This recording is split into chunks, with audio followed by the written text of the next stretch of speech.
সকাল হলেই প্রথম কাজ ফোন হাতে নিয়ে সোশ্যাল মিডিয়ায় স্ক্রল করা। কেউ বিদেশে ঘুরছে, কেউ জিমে শরীর বানাচ্ছে, আবার কেউ পার্টিতে নাচছে।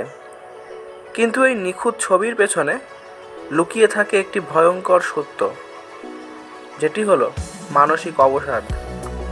এই ভিডিওতে আমরা খুঁজে দেখব কেন এত বেশি তরুণ তারা বিষণ্ণতায় ভুগছে, তারা আত্মহারা হয়ে উঠছে, কেন তরুণদের মধ্যে কাজের প্রবণতা কমে যাচ্ছে।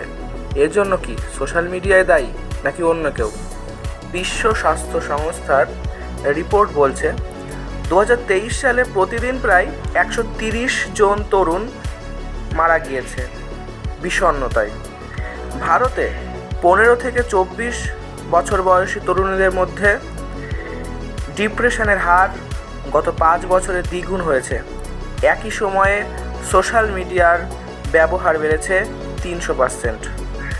এটা কি কাকতালীয়, নাকি এর মাঝে অন্য কোনো যোগসূত্রও কাজ করছে? প্রতিটি স্ক্রল, লাইক, শেয়ার সবই অ্যালগরিদমের খেলা।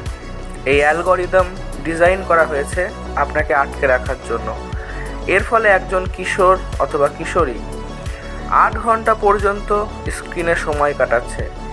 এই সময়ে তারা পড়াশোনা, ঘুম বা বাস্তব বন্ধুদের সাথে সময় কাটানোর বদলে একটা ভার্চুয়াল ফাঁদে আটকে যাচ্ছে ভার্চুয়ালভাবে।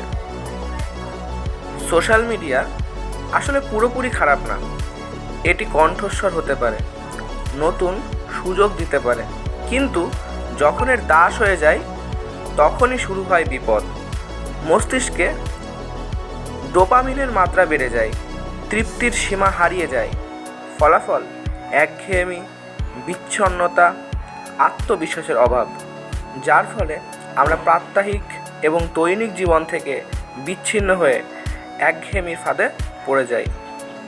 তবে এর সমাধানও আছে। প্রতিদিন নির্দিষ্ট সময়ে ফোন ব্যবহার, ঘুম ও পড়াশোনার সঠিক রুটিন করা, বাস্তব বন্ধুদের সঙ্গে সময় কাটানো, এবং যদি আপনি বিষণ্ণতায় ভোগেন অবশ্যই কাউন্সেলর বা পরিবারের সাথে কথা বলুন।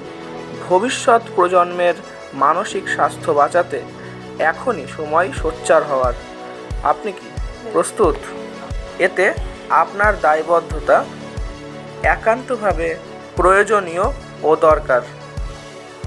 ভিডিওটি যদি গুরুত্বপূর্ণ মনে হয় দয়া করে শেয়ার করুন, এটা হয়তো কারো জীবন বাঁচাতে পারে। কমেন্টে লিখুন আপনি কি মনে করেন, সোশ্যাল মিডিয়া কি সত্যিই আমাদের মানসিক স্বাস্থ্যের বড় শত্রু? এবং চ্যানেলটিকে সাবস্ক্রাইব করে রাখুন যাতে এই রকম আরও ভিডিও আপনি সবার আগে পেতে পারেন। ধন্যবাদ।